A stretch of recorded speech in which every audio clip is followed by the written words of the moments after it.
All right, guys. Well, I know it has been a long time since I've posted anything on YouTube, and I've been getting comments, I've been getting emails. People have been sending me butthole shots. Remember that bitch? And like my chick will be there, and she's like, "What's that?" I'm like, "Gross. I don't know. Some weirdo. Don't send me stuff like this anymore, bro." And people are getting mad that I wasn't posting on YouTube, and I get it. I've tried to explain it, before YouTube. I had another career. I was a novelist. I wasn't making a lot of money off of it, but I was chasing film stuff, and I had aspirations and goals that went beyond just YouTube. I was very fortunate that I was able to make a living making content.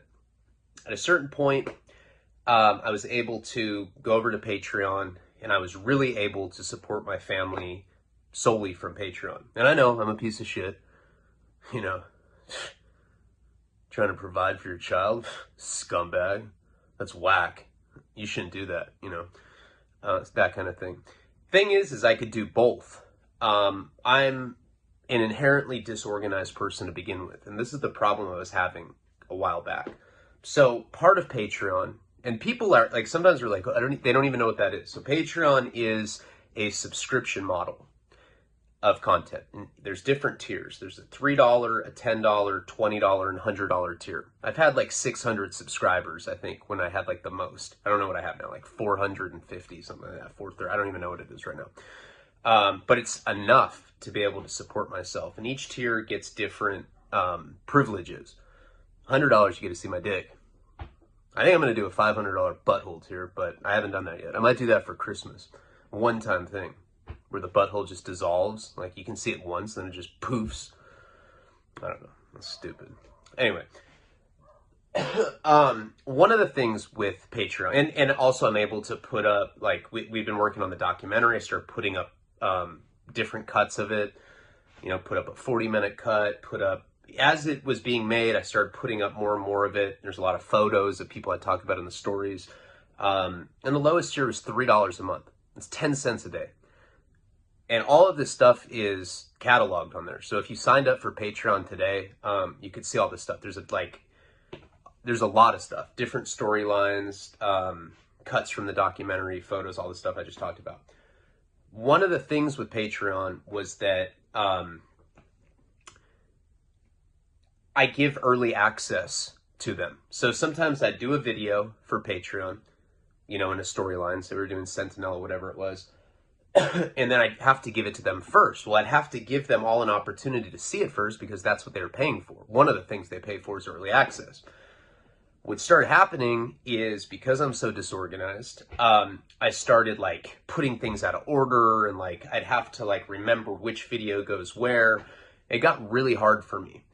While all that was going on, my nonprofit, which took forever because of COVID, but finally like the filing went through and everything, that stuff started happening. That was taking up time.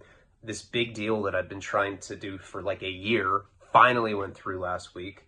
And that was like huge for me. Like, I've been trying to do it. And then, just being a dad, and I'm writing Mickey Avalon's book right now.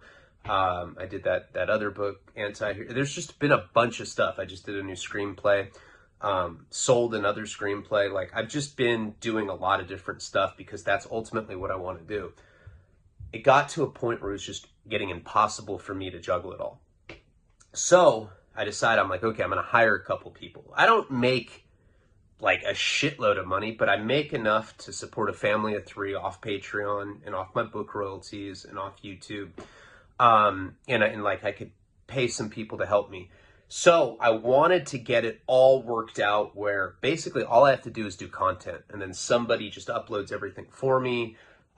Basically like an assistant, so that they're the organized ones. All I have to do is sit here and talk about what a bitch I am. Like, say it again, I'm a bitch.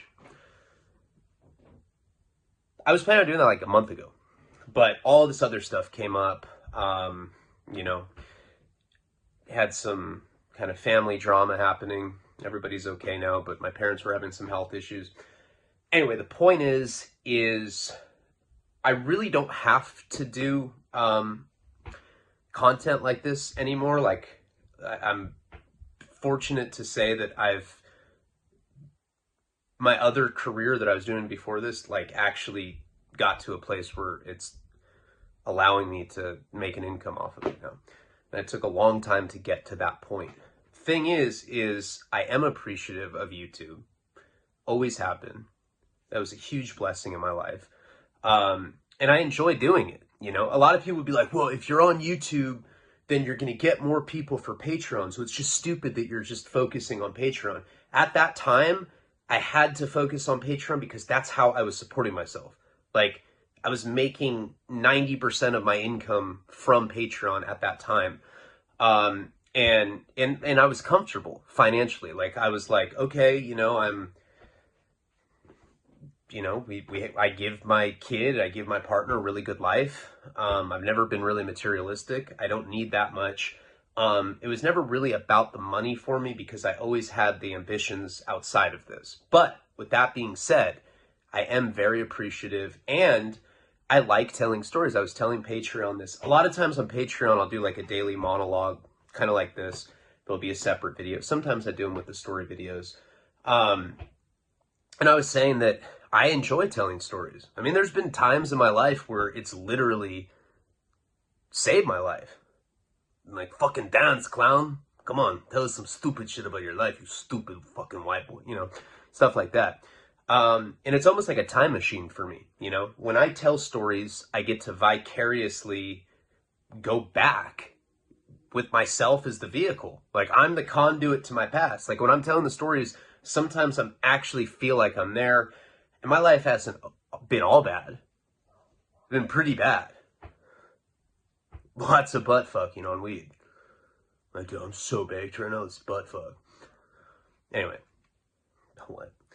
I enjoy telling them, and I'm appreciative. So I'm trying to come back consistently. Bear with me as I try to do that because I still need, you know, I never got around to getting the person to actually do it. The person that I did hire is helping with a nonprofit now. So it's like that's like, out of all the things I'm doing, that's probably most important to me outside of my kid because that's what I want to leave behind. But I want to know that I actually did something to help something that I've been struggling with for my entire life. I still struggle with. I'm sober right now at this moment, but who knows what will happen tomorrow.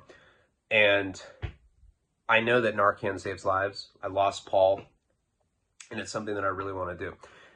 I wouldn't have even been able to do any of that without YouTube. So I just want you to know that I am appreciative. You know, I didn't mean to just turn my back on this platform. If I was able to juggle it and keep it together, I would have. It's just what I had to do for that time period. I don't know. It was difficult for me. It was a difficult time, but I got through it. Good thing happened last week, and now I'm a little less stressed and more comfortable, and I can just go back to doing this for the reason I like doing it to begin with, because, I don't know, it's therapeutic, and it's kind of fun to go back in the time machine. You know what I mean. You know, to relive some of these adventures, so to speak. So if you want to check out Patreon, there's a huge catalog on there. It'll be in the linked comments below. Please like, comment, subscribe, do all that. And check out Patreon because if you like this channel, seriously, for $3, that tier gets hooked up pretty good. You know, there's a lot of videos. There's a lot of photos. There's cuts from the documentary. It's worth checking out if you like my stuff. And I've been getting really consistent on there again. I went through like a little shitty period, probably, you know, the month of October, you know, in November, I kind of was coming back. This month's been strong though, so far. And I don't know, things have been going well for me. I hope everybody's doing good. And let's get into the story. So where we're at on this particular storyline is what really happened last year. Now, initially, I was on parole when I started the YouTube channel. So, you know, yeah, I'm going to get to some crazy shit that I went through. This storyline has already been on Patreon. I'm doing a more sanitized version for YouTube because there's certain things that I don't want everybody I know to talk, to know that I was doing. I don't know. There's certain things that I want a smaller group of people. I want it a little more controlled, contained, whatever. But the purpose of this storyline is what happened after I got out of prison, after I did my 3rd term. So where we had left off last time, if I remember, it was like a long ass time ago. I'd gotten out, and the first night that I was out, Nico went to sleep, and I ended up meeting up with Jeff. I went in his car. He brought me a Suboxone, and I'd found a needle in my drawer, an old syringe. And I don't know why. I mean, I couldn't tell you. I mean, it's addiction. There's like this whole thing where everyone's like, they think it's like some emo thing. They're like, man, my dad yelled at me, I'm going to start smoking rocks. Fuck it. It's not really like that. I mean, when things are going well in my life, I'm like, damn, dude, I'm happy. I'm going to start smoking some crack right now just to fucking celebrate. It's really, there's no rhyme or reason with addiction. So I just gotten out. Emotions are always flying high right when you get out of prison. And I wanted to celebrate. I was like, fuck it, I'm going to shoot a Suboxone. So I did. And that started off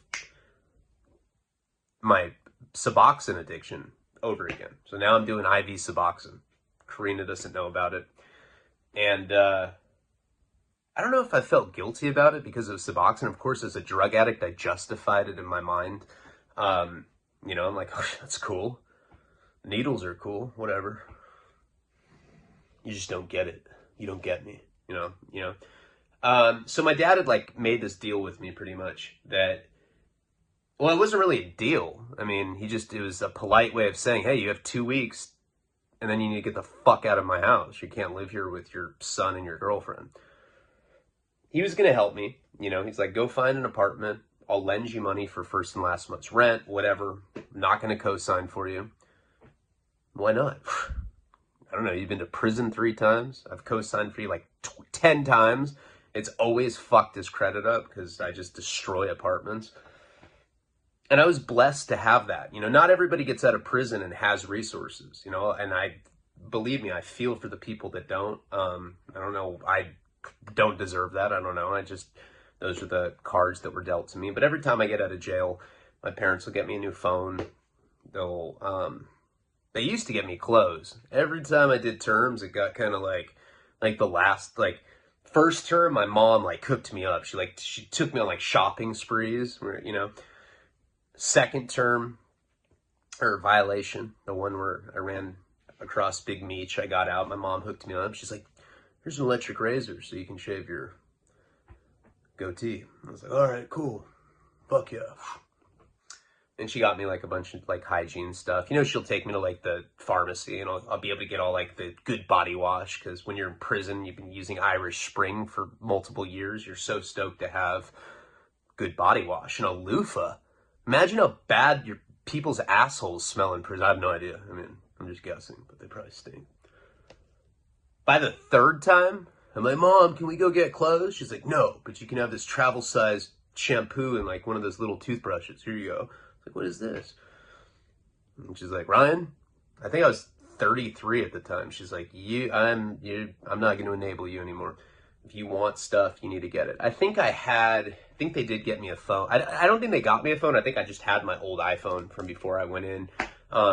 While I was been in prison that time, Karina, she didn't have her license because she had gotten 3 DUIs, but my parents had sold her a 2005 X3 BMW, old SUV. It had 130,000 miles on it.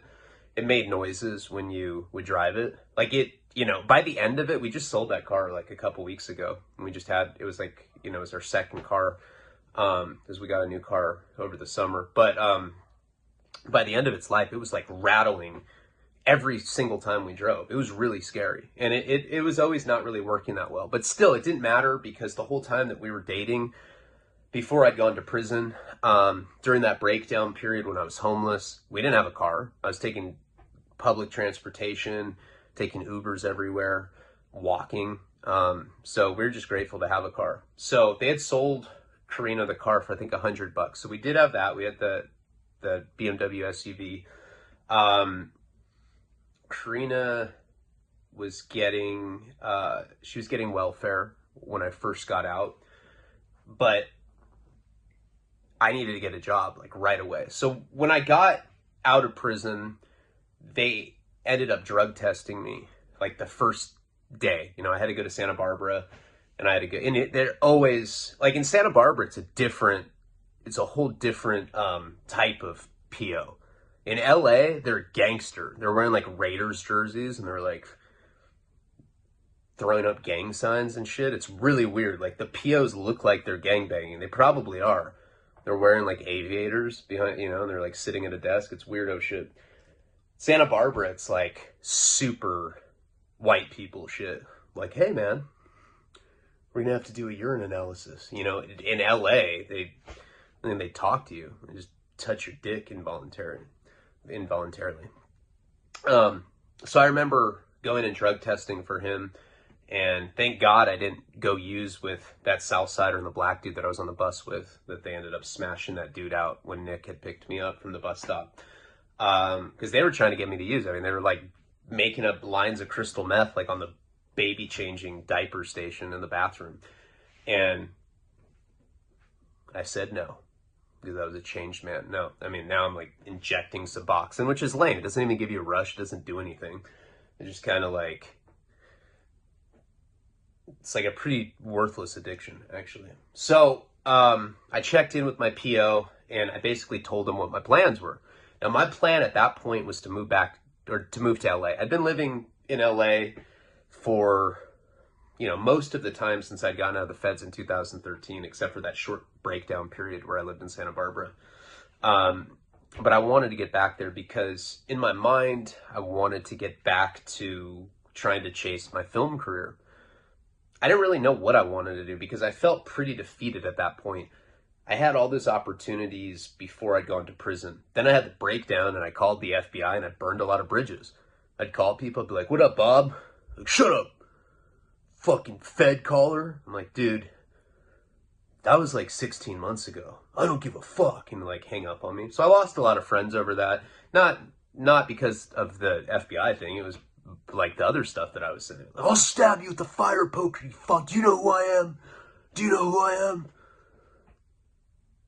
Like 34 followers on Twitter at the time. Like not that many now. But I was very delusional back then. So I didn't know what I was going to do. I mean, I had the film deal for Wasting Talent, but that seemed like there were some complications with it. It was kind of stuck in developmental purgatory. And the documentary, I really wanted to make up with Zach. You know, that's the guy that I'd reached out to when I was homeless to make the Antoine Dixon show. And I burned that bridge. To this day, I've tried so hard. I've emailed them. I'm like, dude, I'll give you money to be my friend. I'll give you $1,000 right now. Nothing. And I'm giving him a couple points off my documentary just to make it right because I feel so bad. That's like the one bridge that I haven't been able to rebuild. So I didn't know what I was going to do because the documentary thing had like inflated my head. And then I went to prison and I got smashed out a bunch. I was in riots. It was a horrible turn. I got my ribs broke. It was just like a pretty traumatic experience. And I guess the last thing that I was even thinking about was what the fate of the documentary was going to be. So my parents said I could have like a couple days in Santa Barbara, 2 or 3 days to kind of just like enjoy not being in prison. And then we were going to have to go down to LA and start looking for a place to live. And I was going to have to start looking for a job. I hadn't thought much about the career stuff, like I said, but during that 3-day period in Santa Barbara, I ended up calling this guy named Jose. Jose used to be Boston George's manager, the guy from Blow, and he was dating Boston George's daughter, Christina. And he was good to me while I was in prison. There was a couple times when like I was in county jail and I was like buying weed or something. I'm like, yeah, let me get that. How much? $100 in your books? I got that. And then I'd call Karina, I'd be like, I need you to put $100 in this guy's book. She's like, I don't have it. And then she'd call him and he would do it like that. So it seemed like he was a guy that was reliable. And I knew that he was a manager. He had worked with E40, Too Short. He told me, I think, when we were doing that event, that he owned a production company up in the Bay Area, up in Northern California. So I ended up giving him a call just to kind of touch base with him because they were supposed to come talk at my event. His girlfriend, Christina, was going to talk about what it was like being Boston George's daughter, being Pablo Escobar's granddaughter. It was the first time she was ever going to talk publicly. I think that was like the biggest draw for that event that never happened. So and then obviously I went to prison, so it all fell apart. So I ended up giving him a call and explaining to him what the situation was.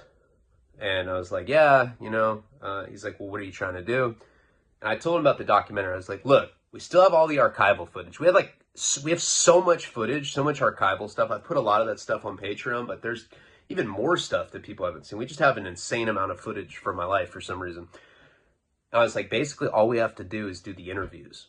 It's low-hanging fruit. And do you still have your production company? So he owned 2 Red Cams. Red Cams are really expensive cameras. Independent films are shot on them. It's like top of the line, top quality camera. And he had 2 of them. They're really, really expensive. I don't know, 30 to 80,000 a camera, I think, something like that, depending on what kind you have. And so he had all the equipment, he had all the stuff to be able to facilitate it. And I guess I presented it to him correctly because he's like, yeah, fuck it, let's do it. And I said, will you be my manager as well? Because I had this other manager from like a management company, and that didn't work out. So I needed a new manager too. So not only did he agree to be my manager, but he also agreed to step on to be the producer of my documentary. And we planned on getting back into production right away, doing the interview. So that was like right when I got out. It was probably like the second day. I was like all loaded on Suboxone, pretending like I was. And Karina's like, are you high? I was like, no, I'm just tired. I'm fatigued. I don't know. I think it's the Hep C. It's bullshit disease. So we end up, I have this hope in my mind now. I'm like, all right, documentary is going to happen again. Again, delusional, not thinking like, oh yeah, we'll be done in like a month and then it'll be all good. Like somehow this documentary is just going to fix everything. That was like this delusion I had. So I started telling Karina that and she's like, oh my God, please don't go crazy again. Don't think that you're like fucking Brad Pitt or whatever happened last time, So I assured her that I wouldn't, and we started kind of formulating a game plan for LA. So my dad said that he would pay for us to go get some hotels. Like we'd go on these little like reconnaissance, trips down to LA, me, Karina, Nico. And it was really weird being around my kid because he didn't like me, He like would see me kissing Karina and he would see me like Eskimo kissing Karina. And then he would see Karina yell at me a lot because she yells at me. To this day, she does. And I think he was so used to just being with her without a guy, I hope, I don't know. Doesn't matter. I was in prison. Play ball. I think he felt like jealous to some degree, just because that dynamic wasn't formed in the beginning. So like the way I interpreted that, because I'm just an insecure, sensitive bitch like that, I was like, he doesn't like me. And that's pretty much what I thought. So I was trying to kind of like form a connection with him, but it was really awkward. It was really hard. We end up going down to Inglewood, California, which is not the best place, but it's not horrible. I mean, it's not what you think, I mean, if you're not from California, it's not that bad. It's right by LAX, right by the airport. We went down there, and the whole time that we're looking for apartments, I want to live in the South Bay of LA. I want to live in Torrance, California, or Manhattan Beach or Redondo Beach, something like that. It's funny looking back at that time period. I can't believe I wanted to live there because I wouldn't live there now. It's really crowded and congested. That's where Sinister's from. He's from Manhattan Beach. So we're down there, we're looking at places, and, I'm shooting my Suboxone low key. Now, it's important for me to bring up something that had happened in my past because it has a lot to do with this time period. If you guys remember what had happened before I'd gone to prison in 2000, this happened in 2009. So in 2009, my connection, SAS, started getting kind of weird with me. And there's this whole thing leading up to it. That's a different storyline on Patreon. It's called How I Made $500,000 Redux. And we kind of like go really deep into details for that time period. But there's one story that you guys probably remember. At a certain point, my relationship with this guy, Sass, started getting strained because I was on drugs. And, you know, like he'd be bringing me like kilos of MDMA and I'd be like, you know, just completely twacked out on crack. Like, yeah, just leave the kilo there, man. Fuck it, boo. Get out of here. Get out of here. Fuck, you're taking up my light, man. Get the fuck out of here. Fucking drug dealer, bitch. You know, and he was like, I don't know if you're trustworthy anymore. So our relationship had started kind of being affected by that. Plus, there was this whole situation where $380,000 ended up getting jacked. I didn't do it. He knew I didn't do it, but I was in the middle of it and I was indebted to him.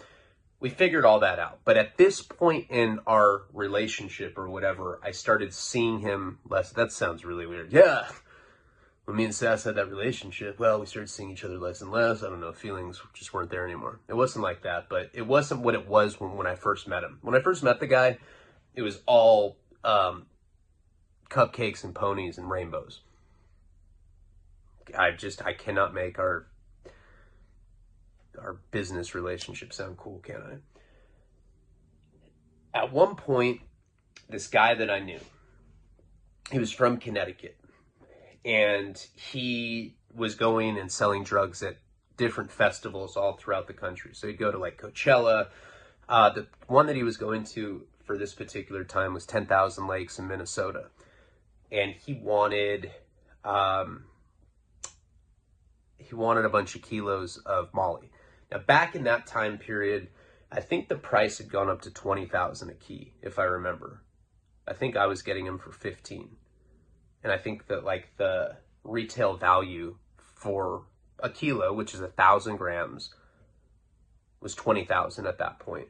I don't remember exactly. But what I do know is that this guy that I knew, we'll call him Luke, from the East Coast, he had called me because he had come out and he owned a strip club out in Connecticut. He came out and he partied with me a lot. I knew this guy for a long, long time. I met him when I was living out in Boston, when I was in that internship program, long, long time ago. And he had asked me for this specific amount of Molly. He wanted $50,000 worth. And I think that I was going to give him 3 keys for 50,000. Now, if I got 7 of them, I could get them for 10,000 a piece. So he ended up, we set it all up, and he ended up driving cross country from Connecticut all the way to Santa Barbara, where I was living. He brought me $50,000. And he also left his Lexus with me. Now, Sass and I's relationship had always been credit-based. You know, he had always been fronting me large amounts of this stuff. Thousands and thousands of dollars worth, you know. And then I would just pay him back. We had like an ongoing tab.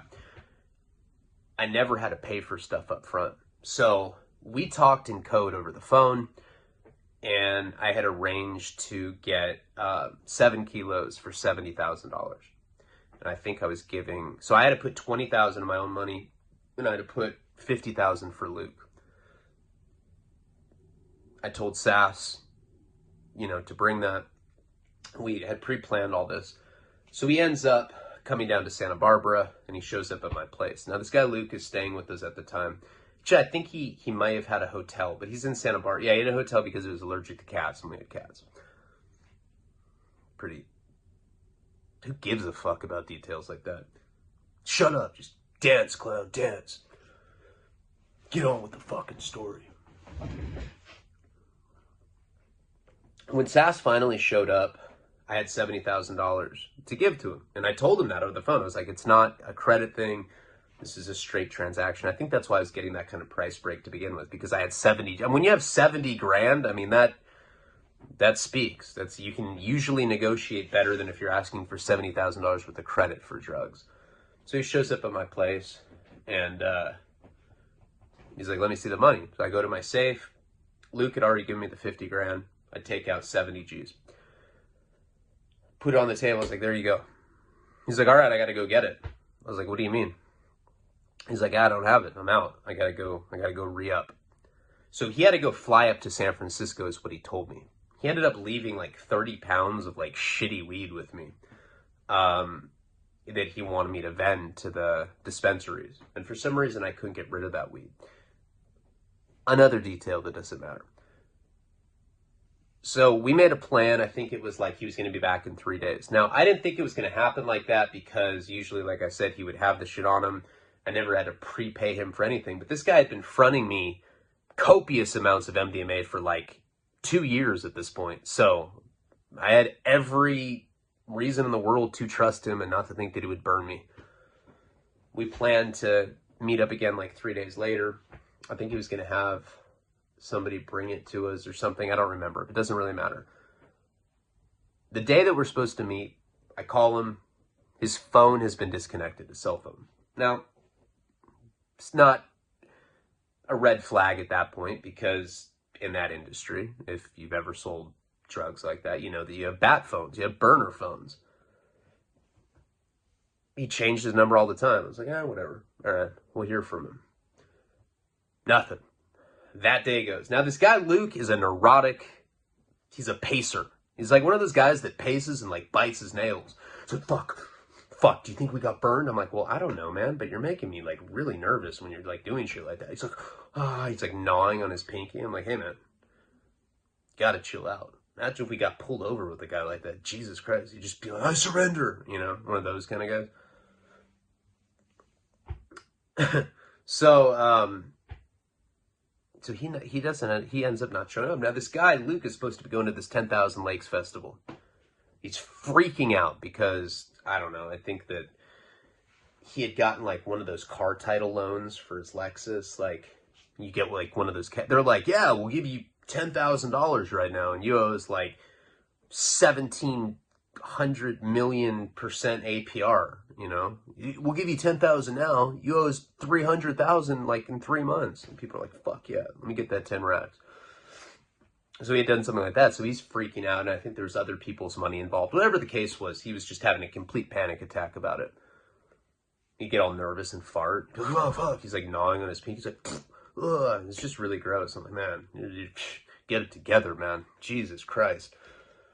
So what ends up happening with that whole situation is Sasper and me. Now, there's a whole lot of different theories about what happened. Some people say that he got busted. Some people say that he became a junkie. Some people say that he just burned me. You know, some people are like, I think he just burned you because you're a bitch, fool. That's what I think. I'd burn you too. Dude, don't ever blink at me like that again, bro. Oh, yeah, gross. So, this guy, Luke, is having a complete panic attack. Now, at that time, I had these rolls of Salvador Dali lithographs, which are worth nothing. We've talked about it before. Dali lithographs aren't worth shit because on his deathbed, his manager had him sign a bunch of blank, pieces of canvas. And so it completely fucked up his catalog because then the managers started, printing lithographs for the most expensive ones. And now nobody knows which ones are real or which ones aren't for the limited edition prints for the lithographs that he had. So I basically got stuck with all of these lithos, and I was trying to give them to him because it was certainly $50,000 worth. It would just take a long time to get rid of them because nobody wants them because they're not worth as much.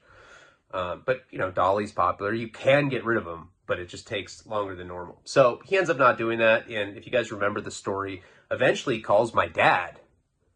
My dad calls me. My dad's always chipper. He's like, hey, Ryan, I just got a call from Luke. He says you owe him $50,000 for a drug deal gone bad. What's he talking about?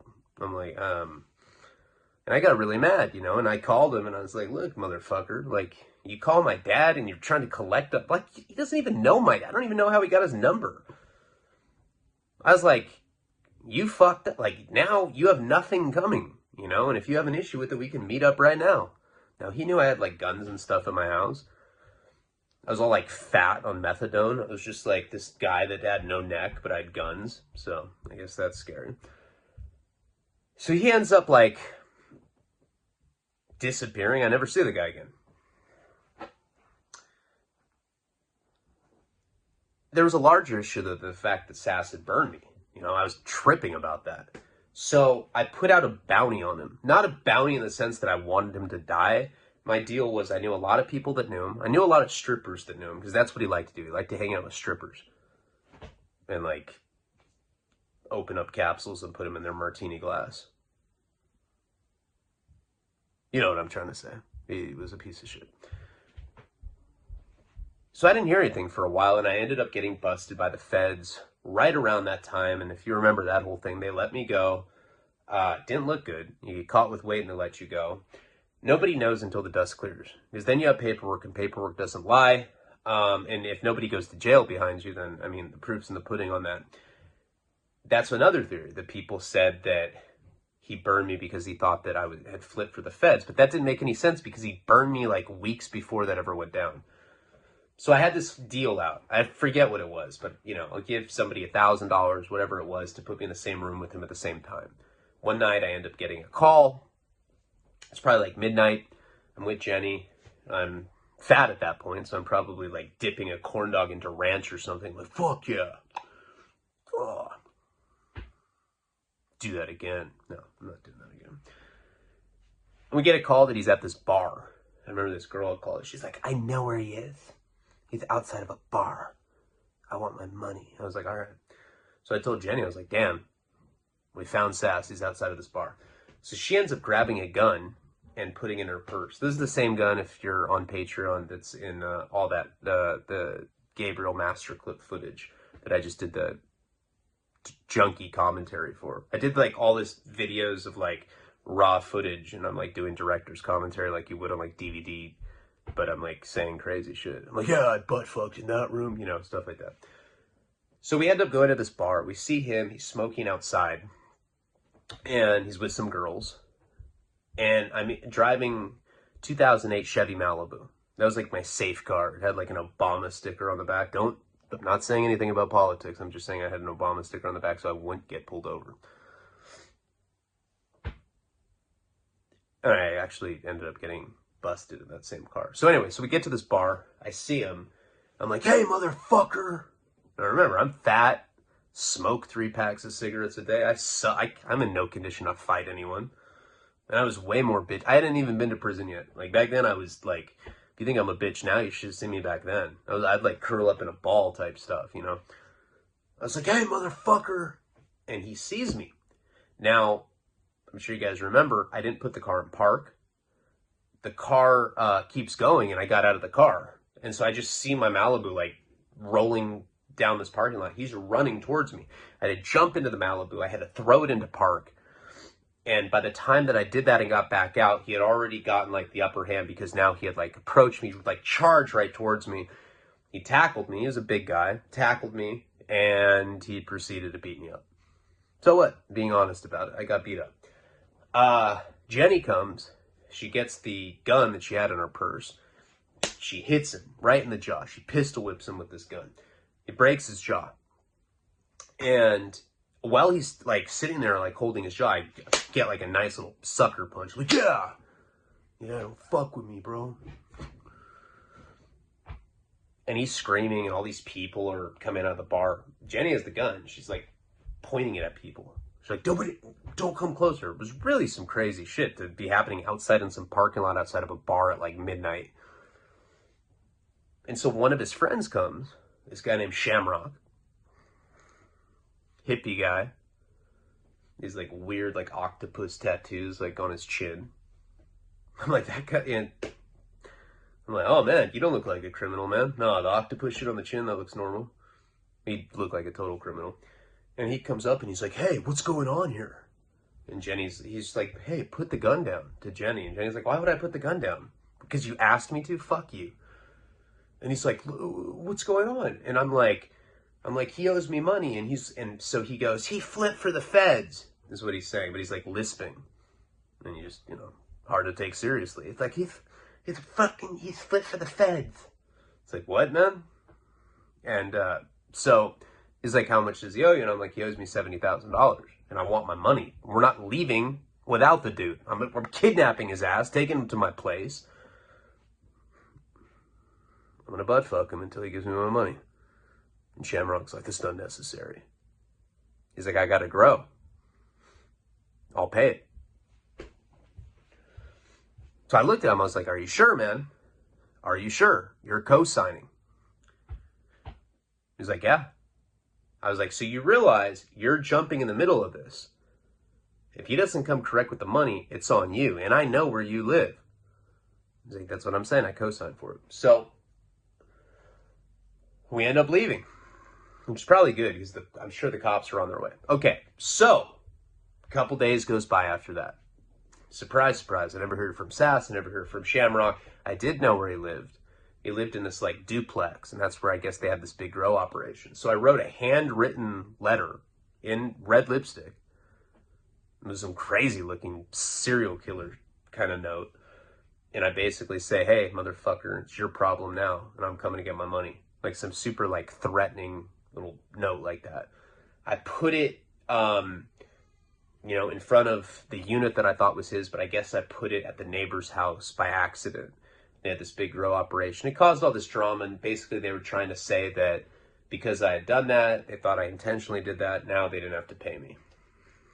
Pretty much exactly what had happened with me and that dude Luke, except this was on the other side of it. So I ended up going to prison about a week after that. That's when I did my 5 years.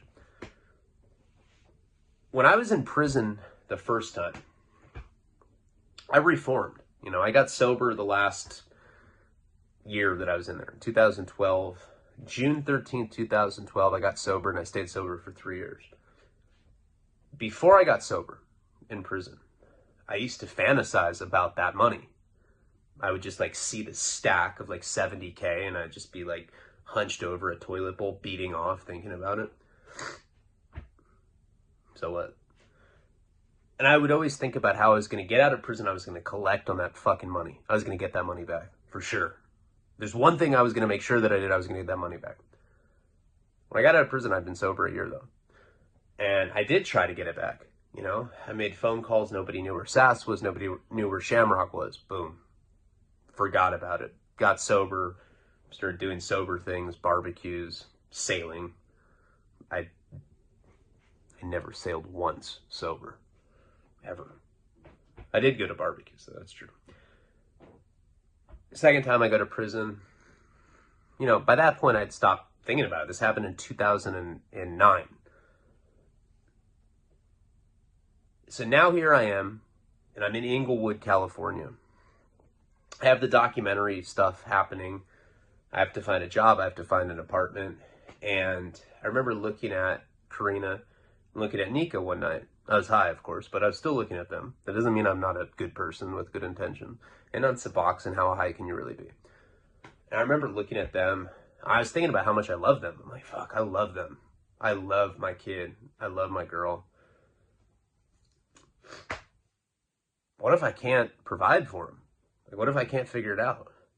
And it just made me really sad. And I started thinking about what I was going to do. Now, the most immediate thing was to try to find a job. But this thing about the money kind of popped up in my head. I'm like, God damn, 70 G's would solve a lot right now. I started thinking about it right then. We're looking at apartments. So this idea is in my mind at this point. Remember that. We started looking for apartments, and it was really weird. Like, I hadn't been apartment shopping for a long time. I'd go see realtors or property management people, and we get there, and they would just always be like, you smell like cigarettes. Yeah, they're legal. Not here, they're not. And we would get denied just because I stunk. Karina's like, oh my God, you stink so bad that we can't even get a fucking apartment. That means you really stink. Your dick stinks too. So, we started realizing that my smoking was precluding us from a lot of places. My credit was horrible. That was fucking us up. Now, she had good credit. I did not. And because you remember what happened. Because you are such a drug addict. Because that bitch, I'm sorry. I don't mean to talk about women that way, but she's a fucking cunt. Had completely ruined my credit. Karina still had good credit at that point. That didn't last long because I started applying for like Best Buy stuff. I was like, yeah, we need virtual reality headset. Fuck it. But when you are applying for an apartment, they want the credit report for the adults that are in there, for both of them. So if it wasn't my smoking, if it wasn't my credit, and then some places would run my record, and they'd be like, hey, can I ask you something, man? Have you ever been convicted of a felony? I'd be like, no, sir. They're like, we don't really care about drug stuff. I'm like, okay, yeah, I got conspiracy to distribute heroin, which sounds horrible. Conspiracy? That sounds like you fucking shooting presidents in limos and shit. Conspiracy to distribute heroin. I had possession with intent to sell heroin. And they didn't care about that. That was like, whatever. But then I was like, then there's the most recent, my pimping charge. Pimping? Oh. No pimps here. I'm like, oh, man. So it was really hard for me to get anywhere at that point. It sucked. Credit, my smoking, or my record. And so Torrance, this nice, like, Redondo Beach, all these nice, like, kind of not ghetto places, quickly that whole idea was like shrinking. Wasn't going to happen. So I'm like, why don't we look in Compton? Why don't we look in Hawthorne? Why don't we look in Watts? Fuck it. Whatever.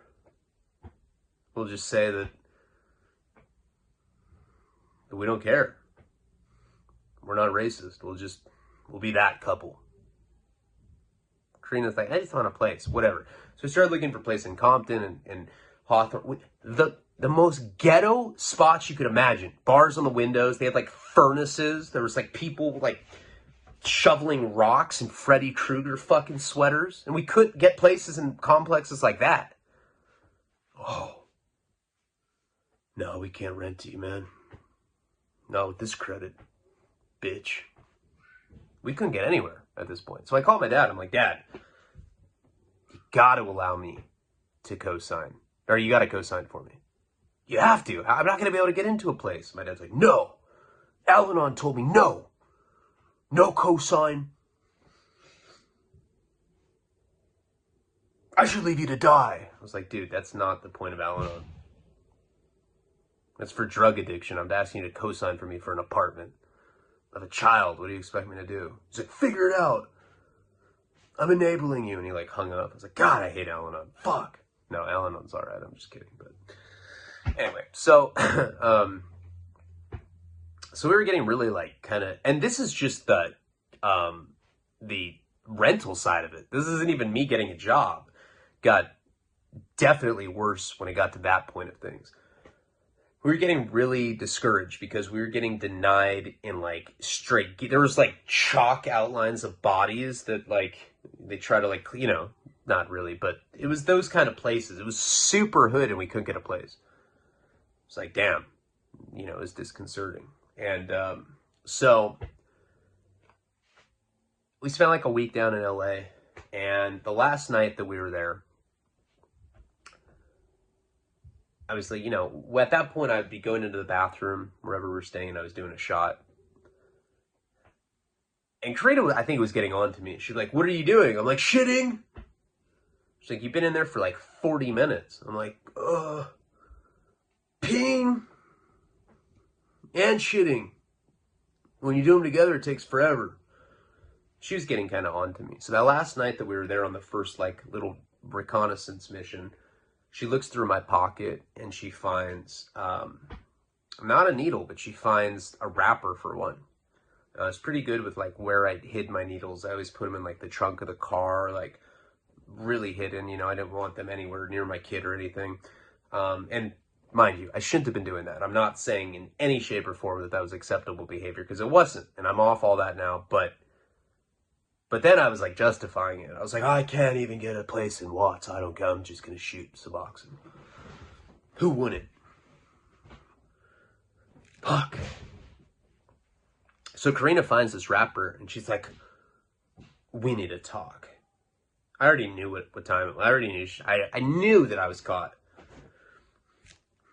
She's like, what is this? Are you on cocaine? I was like, no. I could say that with a straight face. I was, nope. Done with that stuff. What are you doing? So I just told her that. I was like, look, babe, I'm shooting Suboxone. She's like, oh my God, I knew it. I knew if I let you smoke cigarettes, you were going to start shooting Suboxone. I was like, what? Pretty presumptuous of you, don't you think? It's like, oh my God, what are we going to do? I was like, all right. She's like, you need to go to rehab. I'm like, dude, for Suboxone, I'll be laughed out of there.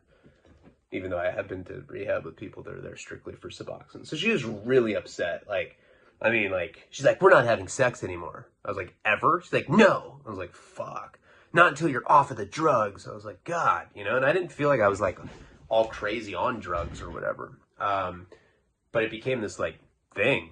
I think we didn't have sex for, like, 4 days or something, which for us is, like, super abnormal. But she was really mad at me, and that was, like, kind of the beginning of us, like, starting to fight, because it took forever for me to get off the Suboxone, and it just kept getting worse and worse. I was almost relieved that she had caught me because, like, I didn't have to be sneaky anymore. You know, now she knew, and I was able to go to a doctor and actually get a prescription to it, because I was paying, like, street price. They were, like, $10 a strip. I was doing, like, 3 a day, you know? What little money my dad gave me, he's like, here's just some extra money for things. I was like, okay, cool. You know, for like cigarettes or whatever. And I was like sacrificing cigarettes for spending it on Suboxone. I was like smoking refries. I was that much of a scumbag to support my lame ass Suboxone addiction. It was just kind of like a frustrating period because we couldn't get a place to stay. And Karina was mad at me because I was doing Suboxone. So anyway, after that, we ended up going back to Santa Barbara, and I talked to Jose, and he told me that he wanted to start doing all the interview stuff. So the first person that I wanted to interview for the documentary was Paul. I knew that Paul, you know, it was difficult because he lived all the way up in Monterey. Even though Jose and his crew lived in Northern California, it was still, I only saw Paul a couple times a year at that point. So I figured that was probably going to be one of the harder interviews to get, so I should go after that one first. So we ended up driving up to Santa Cruz one morning to interview Paul, to interview my aunt. We were staying with my aunt up in Santa Cruz, and to interview Paul's widow now, Sophia. And so we ended up going up there, and we spent the night at my aunt's house. We had a good time. Next morning was going to be the shoot. So the crew came, and, you know, Jose had a legitimate crew. He had the sound people, lighting. It's like putting on a production. You know, it takes hours to set all that stuff up. They'd come in like these huge trucks and everything. And in the morning they come, we set up. It takes hours, whatever. And Paul's late. Typical Paul. You know, and I wasn't really tripping about it. But the only people that we were filming that day were, like I said, my aunt, Paul, his girlfriend. So we had to wait on them for a while. Paul finally gets there, and he's in really bad shape. Worst I've ever seen him, for sure. And I've seen him bad. Just completely pale. He was wearing sunglasses the whole time, and he could barely talk, and he was shaking.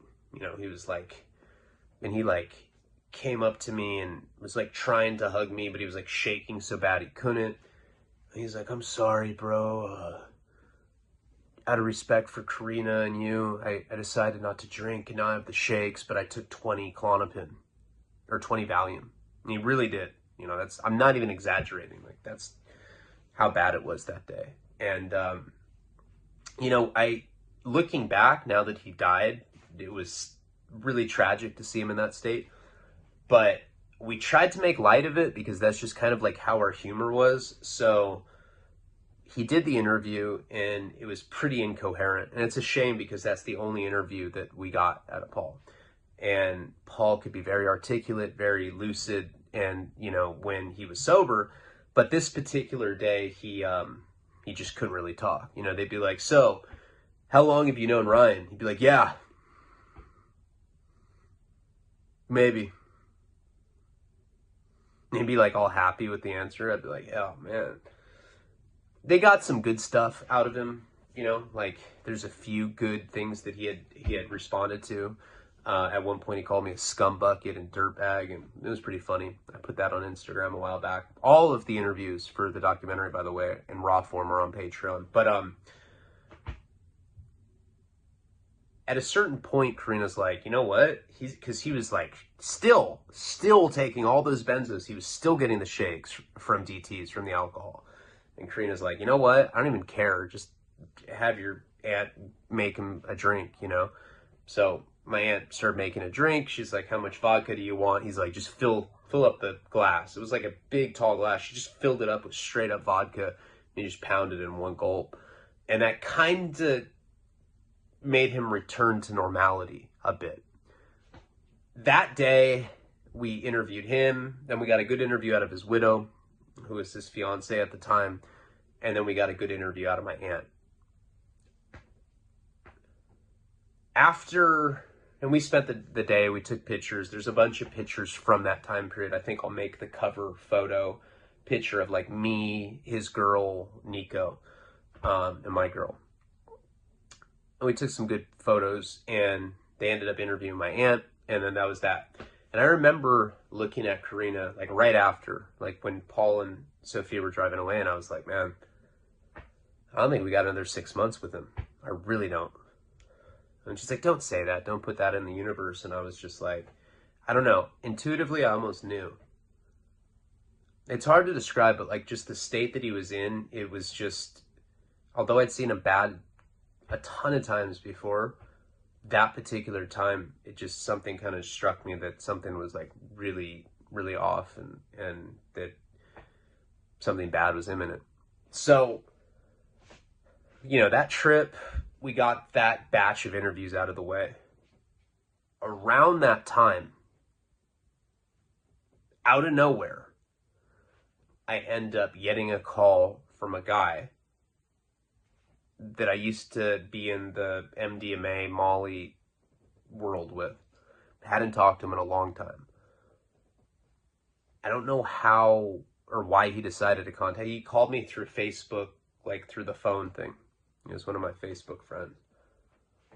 And I picked up, and we started talking, and I explained kind of what the situation was with, you know, that it was hard for me to get an apartment, and I didn't know what I was going to do for a job. And that kind of led into us talking about this guy Sats that had burned me. I hadn't talked to anybody from this group of people for many, many years. So it was kind of coincidental that this guy just called me out of nowhere.